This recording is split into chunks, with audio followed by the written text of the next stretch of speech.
The Locked On Podcast Network presents the College Sports Big 3 in 30. The three biggest stories in college sports. From our local experts at the Locked On Podcast Network. Bringing you the real story. Why it matters, what's next, who wins the big game, and more, all in 30 minutes. The College Sports Big 3 in 30 starts now with the biggest story in college sports. UCLA has proven they're ready for primetime by making the Deshaun firing happen. You are Locked On UCLA, your daily podcast on the UCLA Bruins. UCLA's bold move to Deshaun Foster makes them move at least a couple of steps forward today. And who is Tim Skipper, the interim head coach? Let's talk about UCLA. I remember discussing with my UCLA buddies, we were tailgating out there on a Friday against New Mexico, and we're sitting there like, okay, if UCLA is to fire Foster, and it was to happen after this third game, they would have to do it. I didn't believe they were going to do it. First up, I didn't believe they would do it. They'd pay the money. They gave the buyout was pretty hefty for a coach that had no experience, and still, I didn't think they'd do it. It thought that, they'd be cheap. If you watched the earlier episode of Locked On UCLA, you saw Brian Smith kind of go after the UCLA administration and athletic department about how it was a cheap hire in the first place, unfortunately, because Deshaun Foster took over a mess left by Chip Kelly and the inability to fire him. Or the lack of, they just didn't fire him. That's really the problem what it was. So then UCLA gives Deshaun Foster a really crumbling program that still needed to tank some more before really hitting rock bottom. And here we are, rock bottom. But the fact that UCLA did it after 3 games, I remember saying this, and I'm going to say this again to y'all watching and listening, they are acting like they're a real program in a sense. A real program, a real school that cared about football would get rid of their coach after 3 games. Yes, it is the shortest tenure ever. Yes, it's a really short time when generally in the head coaching profession, you need time, you need patience. But you have to think about it. Gambling on the Nico Iamaleava and that leading to a circus and just making it a lot more scrutinized for UCLA. The lack of money generated because the Rose Bowl is empty. Now, that's not all Deshaun's fault, but they got to correct their mistakes of the past, and that's the big thing. UCLA doing this after the 3rd game heading into a bye week makes a lot of sense. It gives the players some time to connect with Tim Skipper, the interim head coach, which we'll talk about in a moment, but you had to make this move at risk of even more mediocrity, at risk of more complacency, or just, fan apathy, which is probably the worst it's ever been for the UCLA football program. All right. That's just unfortunately where it is. So doing this after the 3rd game signals, hey, we made a mistake and we're going to do this and fix it immediately. All right. And that's not fair to Deshaun, but it had to happen. Now, the problem is the reason why they're in this mess in the first place is because they made this move. They hired Deshaun Foster. They didn't go after Tony White.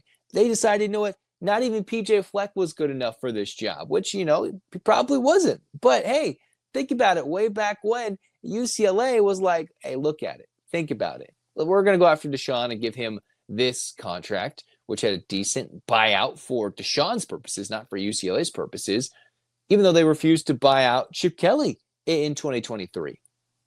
They're trying to correct the mistakes of the past, but that doesn't ease or take away the aches and pains we had to suffer through from the winter of 2024, the early part winter, heading into now where we're drifting into fall 2025. It's barely a full year and a half, if you will, a little more than that for Deshaun Foster. That's how big of a mistake that set UCLA back. Because instead of hiring the right guy and giving him now a 2nd year heading into a 3rd year to rebuild, they gave someone no experience heading into the Big Ten a massive, massive job to do with limited experience. And that's why sometimes experience resumes do matter for UCLA. And that's why we're going to hear the names of the Tony Whites of the world thrown out there. We're going to hear the potential buyout options if Kalen DeBoer is dropped by Alabama if he doesn't have a season. According to Alabama's expectations, the big name would be Kalen DeBoer. I've already gotten the text from my Oregon friends saying, hey, don't even go after Will Stein. Don't even touch him. The Oregon offensive coordinator, that has rejuvenated the career, if you think about it, of Dante Moore. And Dante Moore couldn't even do anything with Chip Kelly and UCLA in his freshman year. And look what he's done out of Oregon in those first few games with Will Stein. So you've got a defensive coordinator who went after the job last time. You've got an Oregon offensive coordinator who's got experience and could be up and coming. He's been under Dan Lanning's wing these last couple of years. You've got a big name coach. Obviously, Jed Fish was a guy, if UCLA decided to make a move a long time ago, could have hired Jed Fish the first time. Maybe could have done it a second time. I'm not sure he'll be interested in the third time, considering he's on the verge of potentially breaking through with Washington, heading into his second full year, into what will be his eventual third full season. Or do you go with the up-and-comers? Do you go with the retreads like Dan Mullen trying to get his foot back into the head coaching stuff after being an undefeated start with UNLV? Or do you go on an up-and-comer with Jason Eck, who I'll discuss with Sean Ryder in the next full episode of Locked On UCLA, who covers New Mexico? There's many ways to pivot, all right? But you need somebody with energy, with cachet to excite the fans. And now UCLA was hurt. And the reason why the Coach Foster, hire happened was because the previous regime went after Chip Kelly. They said, you know what? We're going to pay a lot of money to get rid of Jim Mora. All right.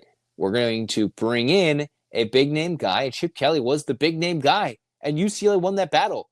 And he didn't want to do the job. It's unfortunate. Now, correcting a mistake shouldn't be completely applauded, but it shows that UCLA respects, I don't know if respect's the right word, but they acknowledged what was going on and decided to do something about it. Now, it helps that there's a new chancellor in place in Julio Frank that probably forces Martin Jarman to, be a little quicker about these decisions and say, hey, let's do it. Sometimes you got to spend money to make money, and sometimes you got to cut your losses. And they had to cut Deshaun Foster from the head coaching position. And I hope he's still remembered as a great Bruin, and we can just kind of just scoot past this head coaching nonsense, because it is not his fault the program is fully where it is at this moment. But the Nico nonsense, of course, he decided to go after Nico. How this team is going, some of the unfortunate media mistakes, they will be knocks on Deshaun's resume, but he was put in a horrible position. But UCLA acknowledging, saying, no. We made a massive mistake. That's part one. That's a small step forward, a good progression that they did now. Because I definitely thought that they would be like, you know what? We know it's a problem. Let's just wait for it and see what happens and maybe convince ourselves into year 3, even though that was clearly not the right move. They said, no, we're doing it now. And this is the right chance to get our players rejuvenated for the rest of the 2025 season and keep our fans engaged and interested to keep watching this team this year. Because as much as we're already looking at 2026, these players, they need some support. They need to grow and prove that UCLA is worth coming to in 26 with players that may return in some spots, and that, hey, it can be turned around with the right man at the job. All right. And the right man to lead this team as the interim skipper, if you will, is Tim Skipper, because he just did that with Fresno State. Most people can't name all their financial accounts or even what they're worth, whether it's a 401k or properties or investments. And when you don't have the full picture, you can end up leaving money on the table. That's why there is Monarch Money. It's an all-in-one personal finance tool that brings your entire financial life together in one clean, easy-to-use interface on your laptop or your phone. Monarch does the heavy lifting for you. You can link all your accounts in minutes, see clear data visuals, get smart categorization of your spending, and finally feel in control of your money without ever touching a spreadsheet. I linked all my accounts to Monarch and immediately spotted a few subscriptions I wasn't even using. Canceling those all can save you money every month. Don't let financial opportunities slip through the cracks. Use code LOCKEDONNFL at monarchmoney.com in your browser for half off your first year. That's 50% off your first year at monarchmoney.com with code LOCKEDONNFL. Can the Longhorn offense turn things around before it's too late? You are Locked On Longhorns, your daily podcast on the Texas Longhorns. Steve Sarkisian was asked if he's surprised by how poorly Arch Manning is playing, and we'll also look back on the 3 things that I said Texas needed to do against UTEP. But first, let's dive into the Texas offense. I'll just say it right off the bat. I think Saturday's offensive performance was the worst we've ever seen from a Steve Sarkisian offense during his 4+ years in Austin. Seriously. worse than anything that happened in 5 and 7, worse than the TCU game in 2022, worse than the Ohio State game in week 1 this year. It was the worst offensive performance that we have seen from a Steve Sarkisian-led Longhorn team. Texas averaged just 4.2 yards per play against UTEP on Saturday. 4.2. UTEP, on the other hand, who didn't get into the end zone until the very end of the game when Texas had a bunch of third and fourth stringers in on defense, they averaged 4.4 yards per play. That's insane. A lot of my argument here is that Texas was playing against UTEP, right? The 4.2 yards per play number is the 5th worst for a game in the Sark era. So not the worst in that stat, but you look at the 4 performances that were worse in terms of yards per play, they all came against Power 4 teams. 2 of them happened in 2021, the losses at Arkansas and at Iowa State. You could excuse those a little bit. Year 1 for Steve Sarkisian, walking into a rough situation, a lot he had to turn around and clean up, and you were playing on the road. Arkansas won 9 games that year. Iowa State was a pretty good team that season. Okay, you could stomach those a little bit more. The TCU game in 2022, that's on the list. Well, TCU played for a national championship that year. You can deal with that one a little bit more. And then the 2024 Georgia game, the one in Austin, that was the 4th of those 4 games where Texas averaged fewer yards per play than they did on Saturday. I mean, it's Georgia. They won the SEC title last year. They're Georgia. Again, you don't like any of those performances. I'm not here telling you they're good, but you understand them a little bit more because of the opponent that you were going up against. This was against UTEP at home. Now, the good news, Texas won the game. They didn't win the others. But, man, any way you slice it, Saturday was abysmal for the Longhorn offense. Arch Manning completed 44% of his passes. He was 11 of 25 for 114 yards. He didn't get over 100 yards until we were midway through the 4th quarter. The running game barely got to 4 yards a carry, and they had way too many negative plays. I think they had 12 stuffs on Saturday, meaning 0 yards or negative yards on carries. The offensive line got pushed around against UTEP. Wide receivers weren't getting open enough. They had way too many penalties. Again, Texas sucked on 3rd and 4th down. Again, red zone failures. Again, it was all bad. It was all bad against UTEP. And give them some credit. Look, they made Texas work for everything on Saturday, and I really like Scotty Walden as a head coach. I think he's got a very, very bright future, and he's done a solid job in a year and change with that program. But come on, we're talking about UTEP here. We're not talking about Ohio State, and we're not talking about any of the teams that Texas is going to see when they get to SEC play. There's no identity with this offense right now. Like, seriously, I don't know what they're good at. I'd love to hear from y'all in the comments below. What is the identity of this Texas offense through 3 games? I think the most successful play to this point in the year has been the quarterback run game. Is that the identity? Is Arch going to become Haynes King and what they do at Georgia Tech? Is Arch about to become Tyrone Swoops and what the Texas offense looked like in that era of Longhorn football? That's not what I want. And I know for a fact that that is not what Steve Sarkisian wants the identity of this group to be. They're not good at anything right now. And they sure as heck lack any sort of consistency as well. It feels like every time that group takes one step forward, it is immediately 2 steps back, right? They have that 5-minute stretch against San Jose State where they score 28 points, and it's like, oh, here it is. There's the offense. They've got their rhythm, and now it's all systems go from here on out. No. Problems the rest of that game, and obviously those problems got even worse the following week against UTEP. They are so dysfunctional as a group. It starts with the head coach, of course, who is the offensive play caller, but on the field, it starts with the quarterback. And when you have a quarterback who's not playing well, and you have a quarterback who doesn't have confidence right now, that impacts all 11 on the offense, and that is clearly what is happening right now. They look discombobulated right now. Not at times, like all the time. It's rare when they look combobulated. I think that's a word. It is rare when they look functional. Way more often than not, they've been the opposite of that. And, man, I'll tell y'all what, watching some of the other action from around the SEC over the weekend, it's hard to feel confident that the Longhorns are going to be much of a factor in this league this year. I mean, it really is. A&M looked good in a road victory at Notre Dame. Their offense scored 40 plus against a defense that played for a national title last year.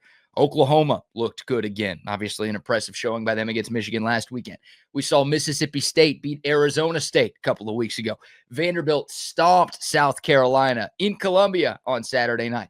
Georgia is still Georgia. This league is good. We know that. We've always known that. The SEC is always good, but it looks even better and deeper than usual this year. And, some of the opponents that we thought were going to be easy wins for the Longhorns feel anything but right now. This Texas defense is legit. This Longhorn defense is playing at a 12-0 level right now. This offense looks like 5-7, and I might be generous saying that because you look at Texas's schedule moving forward, there is only one game that I am truly confident that Texas is going to win with the way that they are playing on offense right now, and that's this weekend's game against Sam Houston. Every game in the SEC, could Texas win them? Of course. But if the offense plays like it did on Saturday, they could lose all of them too. I don't think that's going to happen, but they could lose all of them too. There needs to be a sense of urgency. After the Ohio State game, the conversation was, well, we've got 3 games and 4 weeks to clean it up before SEC play gets here. Now we're down to 1 game and 2 weeks before the trip to the swamp in early October. And we've gone backwards. It's not like it's stagnated. It's actually gone worse from what we saw a week ago. That's the problem. There are 16 teams in the SEC. Texas ranks 14th in total offense. They rank 14th in scoring offense as well. The teams ranked below them, South Carolina and LSU. Both of those teams have already played 2 Power 4 opponents. Yes, Texas had to play on the road at Ohio State, but the Longhorns have also played 2 G5 teams. South Carolina and LSU have both played 2 power conference teams, and they both already played an SEC game. LSU is 3-0. I don't think they're complaining too much. South Carolina, Lenora Sellers got hurt against Vanderbilt in the first half of that game. You can kind of chalk up some of their offensive numbers and struggles to that as well. So I'd rather be LSU than Texas right now, too. The Longhorn offense is broken right now. It is broken right now. We talked about that in the post-game show on Saturday. It is broken. Now, the good news, things that are broken can be fixed. The bad news, this thing feels like it's shattered into a million pieces right now, and you're kind of running out of time to fix it. Florida's less than 3 weeks away. The Oklahoma game up in Dallas, less than a month away. Hey, coaches are problem solvers. Steve Sarkisian gets paid a lot of money to fix this stuff, and I still believe he's one of the best offensive minds in the sport. I think he's proven that in his first 4 years at Texas. Well, it's time for him to earn his paycheck. He makes a lot of money. He got a big contract extension going into this season. It's time for him to find a way to get this thing rolling because, again, there is no identity right now. There is nothing that side of the ball does well for Texas. It is sloppy. It is undisciplined. It is bad. The stats tell the story. The eye test tells the story. There is nothing you could point to that is good for the Texas offense at this moment in time. And again, the consistency. When you start to feel like maybe we found something, it's 1 step forward, 2 steps back. Time for Texas to fix this. Time for there to be a sense of urgency because, again, time is not your friend right now. The NFL season is finally here, and FanDuel is making sure you're ready for kickoff with a can't-miss offer. Right now, new customers can bet just $5, and if your bet wins, you'll get $300 in bonus bets to use across the app. I love using FanDuel because it fits how I like to bet. Player props, same-game parlays, jumping in live as the action unfolds. It's quick, easy, and the best way to avoid your malaise on a Sunday when your team's not on. Add a little more energy to your Sunday. So are you ready to play? Download the FanDuel app now by visiting FanDuel.com to get started. That's FanDuel.com to place your first $5 bet. The best thing for Florida football is to fire head coach Billy Napier. You are Locked On Gators, your daily podcast on the Florida Gators. Look, I will be completely honest. I hate doing this. Just there's no other way to put it. I hate doing this, but I do think that the best thing for Florida Gators football is to fire Billy Napier. I don't think it'll happen like right now. I think they'll give him at least until the Miami game, which is this coming week, and then you've got a bye week, so it would give you more time to really settle in and fix that. But yeah, I think that it's the best thing for Florida Gators football right now. I just don't see a way in which you salvage it right now. Mostly because of the things we've been talking about, right? Like last year, I went on the show after I believe it was the Texas A&M game, and I said that it was time to fire Billy Napier for one simple reason. I think you can win a national championship at the University of Florida.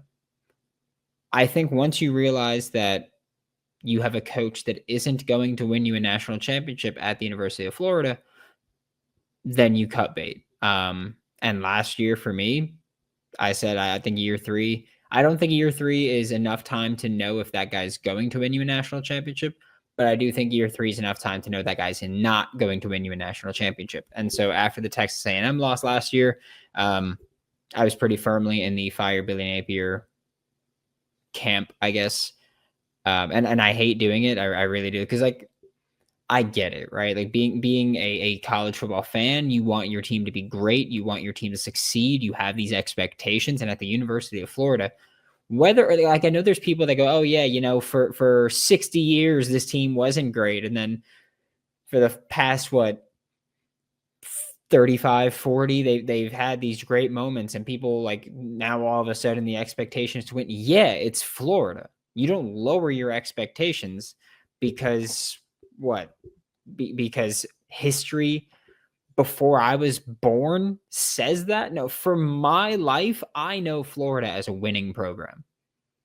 I don't know Florida as a losing program. Like I can't speak for you. I can't speak for anybody else. I don't know Florida as a losing program. I know Florida as a program that wins and competes and has opportunities to go win national championships.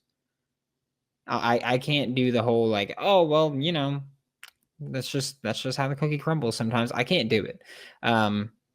I think that the best thing for Florida football is to fire Billy Napier. I don't think he's capable of winning a national championship. And we spoke about this the Tuesday show with Brooks Austin, where Brooks said, you know, like, I don't think Billy Napier is a bad coach. I just think he's got too much on his plate, and he's had too much on his plate for 3 years. And my rebuttal to that was, if you've had too much on your plate for 3 years and you haven't properly addressed that, isn't that kind of the sign of being a bad coach? And so I think that that's one of the biggest indicators. And a lot of that comes down to just simply his unwillingness to give up play calling duties when the rest of the team is just unorganized and inconsistent, and he can't get his guys to show up week in and week out and be ready to compete. And he can't get his guys to show up week in and week out and be ready to play high level Florida Gators football. Like, this is still a talented roster. I'm not budging off of that. I'm really not, because I just watched a team where our starting quarterback threw 5 interceptions. One of them was a pick 6, and your defense gave up 13 points. LSU scored 20 points. 7 of them came on a pick 6, and your defense allowed 13 points. I'm sorry. I can't look at that and go, oh, yeah, this isn't a good team. I watched Aiden Mizell make some great plays. I watched VB3 make some great plays. I watched the tight ends play maybe the best overall game we've seen from the tight ends. Really, like just with Hayden and Tony, I thought they both played pretty well. I don't think either of them were really liabilities at any point, but play calling, decision making, just wasn't there for it. I don't know why he's not fully buying into let's run the football with Jaden Baugh. I do like, getting the ball out, but there's so much on his plate, and overall organizationally, it's just not working out.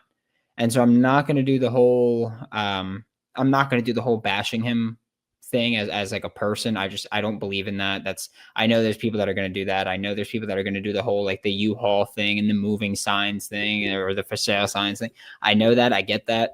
I can't do that. That's just not like that. That's still a person. Right. And so I'm not going to do that. But I am going to say that it's just time. I don't know when it happens, but it just feels inevitable at this point, right? Like last year, I still stand firm that I still believe at the time that I was calling for his job last year, he should have been fired. And you can go back to, the Texas game, I want to say it was after the Texas game. And I said, hey, you win out and get a top 10 class and I'll stop calling for your job. But if your team doesn't perform up to par next year, so 2025, I'm going to call for your job again. And it's really as simple as that. Like I'm not insulting him. I'm not bashing him. I'm not doing the thing where people are like, oh yeah, he's completely incompetent. He's that. Like you may feel that way. I'm not going to do it. I think that it's because I don't think you need to, right? Again, my bar is if that coach isn't going to win you a national championship at the University of Florida, then it's time to move on. Like once you know that, it's time to move on. And so that was my take last year. I said, if you win out and you get a top 10 class, I'll stop saying that, but I'll be willing to go back to it. I know there were a ton of people in the comments section. They're like, you owe Billy an apology. No, I don't. Never did apologize either. Because it was always, for me, coaching needs to catch up to the talent. And we're still at a point where I don't believe I know coaching hasn't caught up to the talent. This is still a talented roster. It is. Like the fact that you can go out there and we can all point out so many coaching miscues and they're still in these games. DJ Lagway threw 5 picks and they still had a very real chance to win this game. Like, do you know how insane that is? I feel like that's an overall testament to having an overall good roster, but your coaching's failing and your quarterback is failing. And yeah, sure, maybe coaching is failing the quarterback as well. Maybe the quarterback's failing the coaching as well.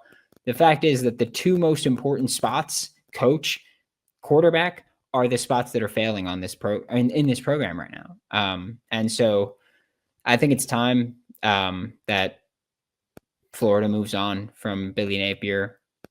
And again, maybe you wait till whatever game you get into it. I don't know what the reasoning would be of, we got to find a replacement interim. We got to figure out, we got to give ourselves the most time possible to try to retain some of this talent on the roster. I don't know what the actual timeline is, but I will say that I think it's glaringly obvious it's time to move on. As much as I hate, again, I know that as football fans, like we want to say that, and like I know as football fans, like we want to be harsh and brutal about that, but like that's not in my nature to be brutal about it. I'm just going to be completely honest with it and say that I hate saying it, but I want my team to win, and I don't think you're the guy to get it done, and so it's time to move on. I don't think you need to say more, right? Like last year, people were throwing fits, people were going crazy, and the administration didn't care. The administration doesn't care how mad you are. The administration's full of spineless losers. They don't care about how mad you are. I'll call them spineless losers because I think they're just being completely selfish. Like at least with Napier, I'm like, look, I think he's trying. I just don't think he's good enough. But with administration, I think that they're just being completely selfish. I think that they're lining their own pockets, and that's all they care about. And so I don't feel bad for you. Like I'll say that to your face. I don't care about that part. But I do think, and as far as firing, I said that to Napier's face. I've said it before. Like we had a conversation about it in Mobile at the Senior Bowl. It's not, and Billy knows. Like this isn't an insane revelation. Like Billy knows how it feels, how we feel. Billy knows that stuff. It's just brutal.